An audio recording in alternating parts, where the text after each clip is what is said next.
Hey y'all, and welcome back. The temperature is starting to drop, leaves are starting to fall, and that only means one thing: pumpkin spice. It's that time of year, y'all.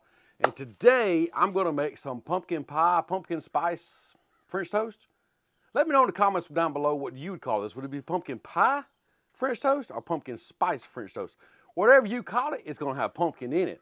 And that's what's really gonna set it off and make it just this perfect fall treat, a great way to start them cool fall mornings. Now, it's not gonna take a whole lot of ingredients to put this together, and this is just some of the ingredients that I picked up from my version of how I wanna make this dish.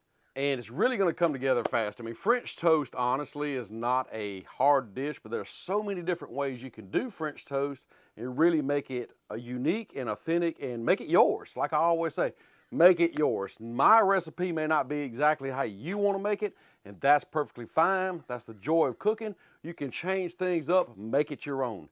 Speaking of that, let me know down below what you do different and maybe in this recipe. I would love to know that too.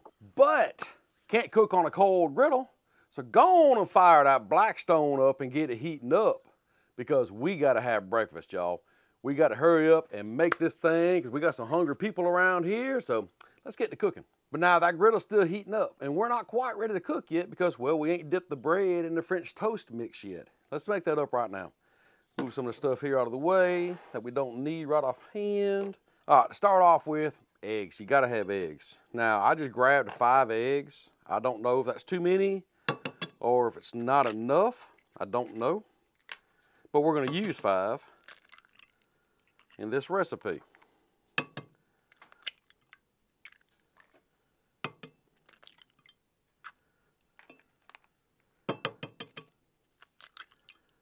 Got to have milk. Now, I don't do a lot of measuring on this channel, so I'm just going to add a splash of milk in there. A little more. That looks pretty good. Let's see what else we need here. Vanilla. Vanilla, as a lot of people around here in the South call it, vanilla. There again, not measuring, just a dash of it in there. Pretty big dash, honestly, but it's a dash. Let's see here. Nutmeg. A lot of recipes don't call for nutmeg with pumpkin. I prefer it myself. We don't need a whole lot, just a little bit in there. What else we got? Save this for last. Now, the key ingredient, your pumpkin pie. Gotta have that in there. That is the pumpkin puree. This is about a half a cup. I did measure this. Get all that in there. That's really gonna add that flavor you're looking for this fall. All left to do now is just whisk it. Let's just get it all mixed up together. Now, it's gonna be kind of thick because you got that pumpkin in there, but that's okay, that's what you want. Help stick to that bread. So let's get it all whisked up now. And honestly, this is part of the longest part of the whole process is making up this mixture. After this, it'll go real quick.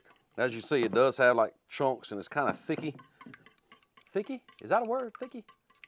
It's a word now, I guess. Either way, it's kind of thick. So just keep on whisking it. Kind of thin it down a little bit and kind of spread it out as much as possible. Get that pumpkin spread out everywhere in there. And that looks pretty good. I don't see no big chunks of pumpkin left in there. It all seems to be mixed up rather well. So now, let's go check on that griddle. Well, there's that white smoke. That only means one thing. It's time to get some groceries up on this griddle. Now, I'm gonna put down some butter, but I'm using unsalted butter for this recipe. But we just wanna get it real buttery.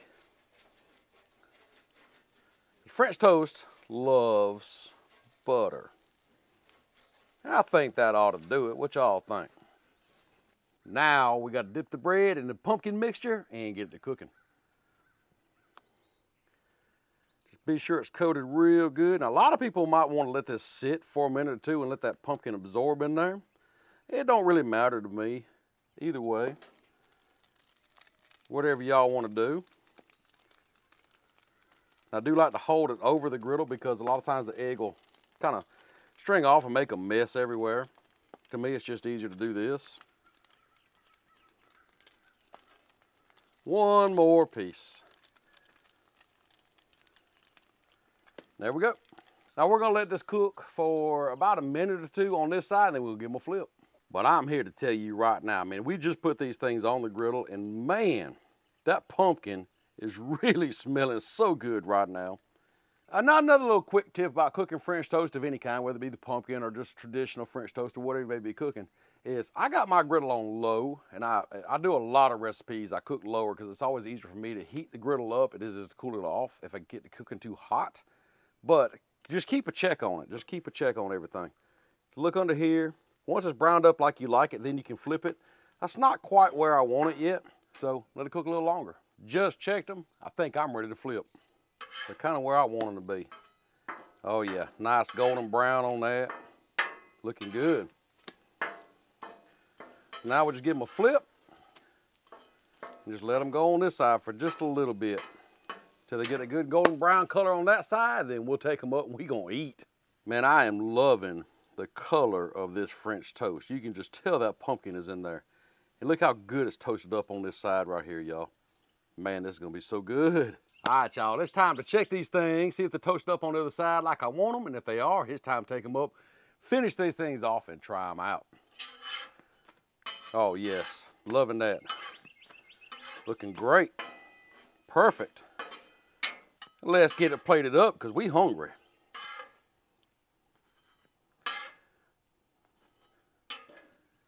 Now, that's a stack of French toast for sure, but we ain't done with it yet. Let's take it over here and finish it off now. This is a beautiful stack, but we are not nowhere near done with this. You got to have maple syrup. And don't go buy the cheap stuff. Get you some real good maple syrup, some pure stuff. Now, how much you want, again, like anything else, it's completely up to you. Let's see here. What else we need here? Chopped pecans or pecans? We call them pecans around here. You call them pecans probably everywhere else, but we call them pecans, or pecans, here in South Carolina. Whatever they are, we're going to add them to this. Just put them on here. Now, you see my French toast is wanting to kind of sag in the middle. That's okay. We can fix that too. Put some around the edge because you want some for the bottom pieces. Good enough, good enough, good enough. Now, shake up a can of whipped cream. Now, I got the extra creamy because I like it extra creamy. There you go. Put that on top. Watch it fall over. Make the picture look not pretty. And a little bit of pumpkin spice on top. There we go. Just around the plate a little bit so you can sop up them other pieces. And there it is, y'all. Your pumpkin pie, pumpkin spice, French toast. Ain't really sure what I'm gonna call this yet. You'll figure it out when you see the description, because I still don't know if it's pumpkin pie or pumpkin spice. I'm gonna try it out and then make a decision. But right now, you need to see this up close. I'm kind of impressed at how this turned out right here. I mean, it's super simple, simple to put together, and it looks like it's gonna be full of flavor. But we got to dig into this and try it out, y'all. We just have to. Let me get a couple pictures, a couple of short videos of it, and we're going to dig in. Nothing left to do but cut into it and try it out. This is the best part about making these videos, is actually trying what I cooked. So I think I'm going to come back here. I actually need a knife, don't I? But that's okay. Got a fork full. Wow. That's good. That's real good. The pecans on top add a really extra flavor to it, but that pumpkin, it's not overpowering like I really figured it would be, but it's there. It's just a light taste of pumpkin, but it's so good. It is perfect. And I think that nutmeg and that egg mixture really added to it. The whole thing just came together great. This is really good, y'all. Y'all try this out. Let me know what you do different. I would love to know what different spices, maybe an allspice. I don't know what you'd use in your recipes. It's kind of like, you know, here in the South, a lot of families have their family recipe, and some people are pretty, you know, they're adamant about my recipe's the only way to make it. Mine's the best. I'm not saying this is the best, but I am saying this is pretty dang good. You need to try this out. Well, with that, I got to take this inside, let the kids dig into it because they're hungry. So, hope you enjoyed the video. If you're looking for any other places we may be, we're also on Facebook, Pinterest, Instagram, TikTok. We're everywhere. There's a link down below in the description that will take you to all the other platforms that we're on. Please go check us out there. We'd love to have you there. We have a lot of recipes we share over there you won't see on these long format videos here on YouTube. Hope you enjoyed it, and we'll see you next time.